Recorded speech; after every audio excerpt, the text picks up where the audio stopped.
Hey there guys, today I wanted to take some time to just bring y'all the greenest locomotive review that I've done in quite some time. Today we'll be taking a look at the Broadway Limited and MTH GE 2010s, and boy, there is a lot to cover for a mostly identical locomotive. So we're going to go through the good stuff, the bad stuff, all the nuances you probably heard on Facebook or anywhere else, and give you my overall opinion on which of these two locomotives is the best green machine on the market. So let's get started. Alright, so a little history out of the gate for those who don't know. The big deal with this locomotive is GE 2010 is, of course, the ES44 Evolution Hybrid demonstrator locomotive. It still exists at the Erie plant. Unfortunately, did not see it when I was visiting up there, but I do know it makes the rounds pretty regularly, albeit very faded. This locomotive, I can remember seeing it as a kid on Good Morning America. You know, it toured the nation with the test car in tow, you know, showing GE had green locomotives and basically all the eco benefits of rail technology. The cool thing was, on the real one, you had the LED charging lights that simulated how the power went from the prime mover to the trucks and back when charging. The only locomotive to accurately handle this is the MTH. MTH has had this in O gauge for a while, and the HO model has been on the market for a few years as well. If you saw my last review, I'm very happy with this engine. It's done very well since then. Got a little scratched up, but otherwise performed like a tank. The LED charging lights, zero issues there. New as of this week to the market and shelves is the Broadway Limited GE 2010. Now, I've been wanting to do a Broadway ES44 for a long time now, you know, just to try it out, see what's on the market. The cool features that stood out to me: cab light. This is a big O gauge thing. You know, it comes on when you're in idle and stopped and turns off when you start moving. I like that. It's very simple but effective. Smoke. I like Broadway's smoke implementation. I don't know, a lot of guys are, oh, that's a boomer thing. That's an O gauge thing. No, it's kind of cool. Like, I've run this at modular meets. Families and kids are like, oh, look at the smoke. People like it. And that's the one thing we got to keep in mind, that, yeah, modelers pay the bills, but at the same time, so do Joe Blow and your average people looking to get into the hobby. So I don't think the smoke is a bad thing at all. And if you don't like it, just flick a switch and you don't have to worry about it. So for the first segment, I'm just going to do an overall impression over the decoration and the quality of the build, if that makes sense. So we'll start with the Broadway. You can hear this locomotive shell flexing when I handle it. And I'm not trying to manhandle it. I do have big hands, but you know, this is just picking up and moving it. The side tanks do protrude a little bit, so if you get your thumb, you feel kind of like you're going to break it off, almost like an Athearn roundhouse or a blue box kit. But the shell's got a good amount of flex to it. It feels very light. The note of railings, one big thing to note. Look who got it right, MTH. It is color matched with the green on the leaf and the blue flowing to the back end of the car body.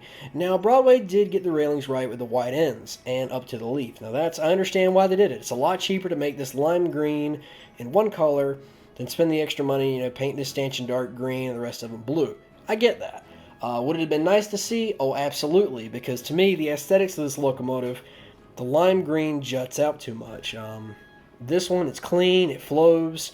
I mean, yeah, it's a very busy paint scheme. If you don't like it, you don't like it. But if you do enjoy this kind of stuff, it just flows a lot better. And I've seen, you know, the MTH and the Lionel Vision line models. They are both incredible. Also, while we have the locomotives on top of each other, don't worry, they're not going to hurt anything. One big issue you'll see with the Broadway compared to the MTH actually has the GE builder's plate. Now, this is a small little oversight. You see, you've got these two here that are present on the Broadway, and most importantly, the GE plate. The printing of the GE logo kind of goes along these little nubs. I believe these are the DPU lights. On the Broadway, the builder's plate is missing altogether, and the logo is a little smaller and beneath that. Now, this is a Phase 2 ES44. Now, Broadway did note this on the box. But that's one small detail where the MTH does pull ahead, to me at least. And the printing, Broadway's have always been good on detail, but the paint and the finish is a little bit fuzzy. The MTH has remained crisp, despite me using it for a few months and taking it around to clubs and the museum a little bit. Up on the roof, it's a very similar story. These locomotives, I mean, everything lines up and they look really good. The one place the MTH smoked the Broadway was antenna and rooftop detail. The detail, to me, just looks a little softer, a little thick on the paint. Grill detail, I mean, I'll let y'all see for yourselves. The MTH in the back and the Broadway up front. I mean, overall, it is not a bad locomotive by any stretch. But to me, the MTH definitely wins in terms of overall appearance, crispness, and just detail. So quite literally nose to nose, it's very easy to see who got what right and what's kind of all over the place. MTH, the larger number boards are crisper. They look a little better. The Broadways, they kind of had to squeeze it on their existing tooling, so the 2010 number is smaller and on a smaller background. Both of these number boards are lit, so that's kind of a fair fight there. Windshield wise, the MTH has got a little thicker metal windshield wiper than the Broadway, but both still look good. The painted nose grabs, that's a big plus on the MTH, and that looks really sharp. The biggest issue for the Broadway, notice what's missing here. MTH got this right. Right side, front access door, GE logo printed very crisply. On this locomotive, it's on the engineer side, still pretty crisp, but not the same wow factor. The lenses stick out a hair more on the Broadway, and if you're looking at it blindly, you can kind of see the MTH is recessed, and you can tell the difference in the silver headlight housing and the fiber optics. Going on down to the ditch lights. Ditch lights, both, I mean, people are going to say they're both a little chunky. They are a little thick. The Broadway has a thicker housing than the MTH. And also, of course, MTH's metal rails, these are silicone plastic. Going on down to the plow and the air hose area, the MTH absolutely smokes Broadway out of the water. You see you've got the MU cable here, you got all your air lines, everything looks the part. Even the grab on the snowplow, it's there. The Broadway, again, I get it. You're using one size fits all, and that works. I'm not normally this much of a rivet counter, but again, I got a soft spot for the demos. Get the quirky ones right, and you've won in my book. But just the overall detail on this, you got the white cut lever, the decal printed behind the MU cable. That's semi-present on the Broadway, but you got to do some digging for it. So continuing on with build, one key feature to these locomotives is weight and just the overall feel. Now, I don't have a scale, so this isn't going to be 100% accurate, but I can give you the basic play-by-play of what these things feel like when you put them on and off the track. So number one, the Broadway. Got a lot of flex going forwards and backwards. MTH, not nearly as much. Now, when we drop the locomotive down, you're going to hear the difference. So here's the Broadway.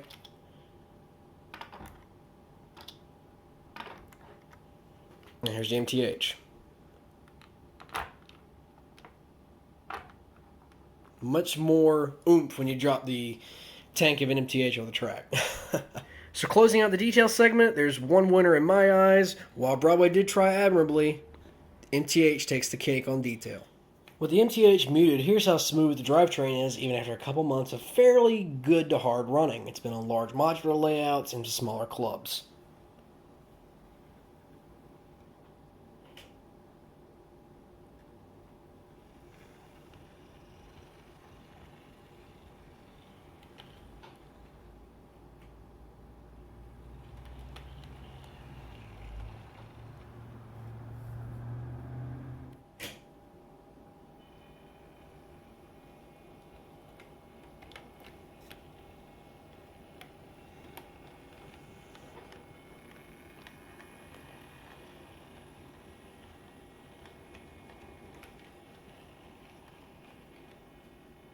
The Broadway thus far in my preliminary track tests, there's a lot of noise coming out of the front truck, and it almost sounds like an old-fashioned Proto 2000 with a split gear. For a $300 locomotive, this should not be an issue I'm having right out of the box. But overall, drivetrain's not bad. It's got a little bit of a whine. At speed, it's got a little bit of a growl, but it's not bad. The AC6000 from them I've got is quieter, but this locomotive still performs very admirably. So between these two locomotives operationally, again, MTH takes the cake in my book. It comes down, it's got a can motor. A lot of the brass locomotives had that. The Broadway motor is not bad. But the points off for me came, and it's a lighter weight locomotive, so it can't pull as much. The driveline's a hair noisy, and the front truck noise is something that a little concerning for what it costs out of the box. Again, the MTH has had some hard running on it the past few months, and I've had very little issue with this locomotive. Besides an occasional wheel clean and greasing, it's done awesome. In terms of eye-catching and special features, Both locomotives do win on the paint job. It's one of the cooler demonstrator locomotives out there, in my opinion. But if you're looking to something to really get someone's attention, the cab light on the Broadway is great, but the charging lights on the MTH are very hard to beat. And I can attest to this. Running it in public, you see the LEDs go from the trucks to the engine bay, then you start moving, and the power inverses, so you can explain what the locomotive is doing. And that's something that's really cool. And if you don't like it, you can always switch it off to F5. This is also your number board light, but if you just want to run it around, that's your ticket. The Broadway's cab light, again, I like that. It's bright. It does its job. I mean, all the lighting on this locomotive is very, very well done. You won't have to worry about changing out lights on this thing like you would an Athearn pre-LEDs. Now, just for fun, and I could do a tug of war, but I don't have two throttles, just to show you the pushing and pulling power of these locomotives against each other. So here's 2010.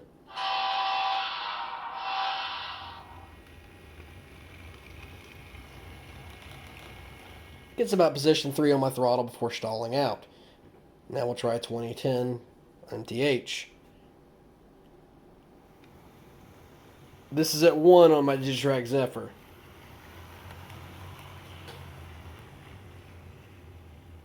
No contest. If you're looking at a strong locomotive, again, MTH is taking the cake here. It may seem like I'm giving the MTH the victory by default, and I'm trying not to. The Broadway, I had really high hopes for, but once you get them side by side, and these are identical locomotives to a T, you can really pick apart, who did it better, what's better operationally, what's looking cleaner, and just overall impressions in your purchase. And the Broadway, while it is not a bad locomotive by any stretch, I mean, we're living in the best times for model railroading now, and I know all your doomsdayers are saying, oh no, it's terrible, bring back Blue Box. You couldn't get either of these in the 90s or early 2000s unless you paid brass prices. Well, guess what? These locomotives, sub $300, run better than brass, usually are detailed better, and you don't have to worry about paying an arm and a leg. Case in point, if this was an Overland model, I'd probably be paying about $900. Well, guess what? I just ordered it, $260 shipped to my door, and it's running like a watch. Nothing needed to be done to it. So I think things are really good now. The Broadway itself, again, there's a lot I like on this locomotive. I like the cab light. I like the bright lighting. And the sounds are a lot better than the MTH. The MTH recording can get a little annoying at times on a small layout. The Broadway, it's pleasant to listen to an idle, just puttering around the layout. So if I had one thing, the Broadway will take it in the sound department. And let's just face it, you can't beat this horn.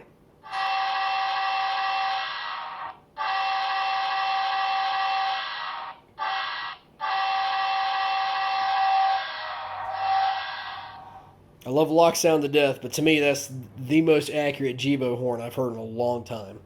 So for the sound segment, we're just going to do a basic overview. The Broadway, I should note, is a little quieter than the MTH, but both do have dual speakers.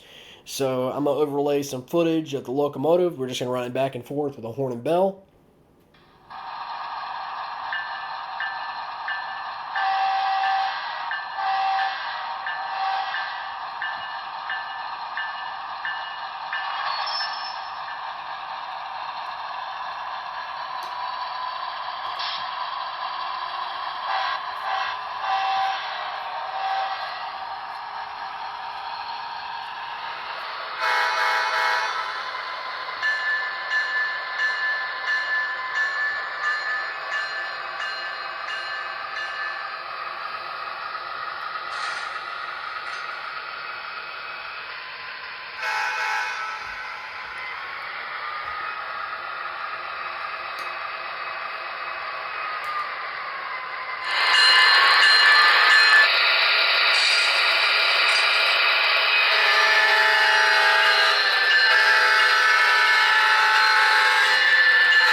Now, in terms of price, this is where the locomotives kind of level out. The Broadway, with the pre-order price, I ended up paying around $269. That's about the same price as the MTH.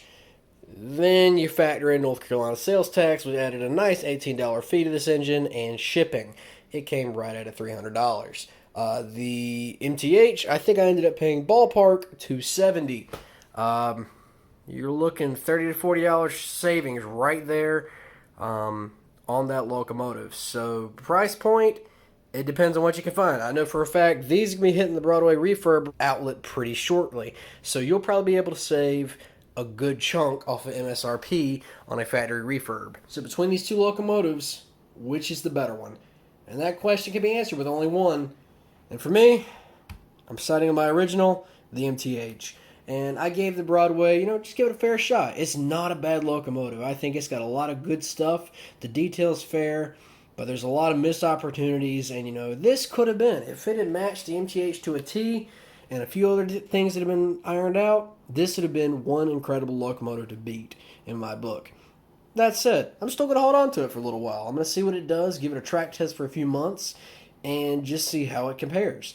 And that's ultimately the best way to figure out, which one I like more in the long run. But if you're looking for an off-the-shelf model of 2010, if you want the detail version, go MTH. If you're looking at something you can run for a little while and strip down with all the features, Broadway might be your ticket. You could still do the same to the MTH, but if you want the charging lengths, you're going to piggyback another decoder in, or you're just going to disregard it altogether. Those are your main options. But if you're looking for one to impress, run well, and just play the part of a really quirky locomotive, I'm giving props to the MTH. So thank you guys for watching. I know this was a long-winded comparison, but I hope this is helpful. If you're just an operator, collector, or someone who really likes these locomotives, I hope this is the ticket for you, and at least points you in the right direction for, number one, what you want, and number two, what's going to give you the best bang for your buck. But thank you all for watching. I appreciate it. I will see y'all next time.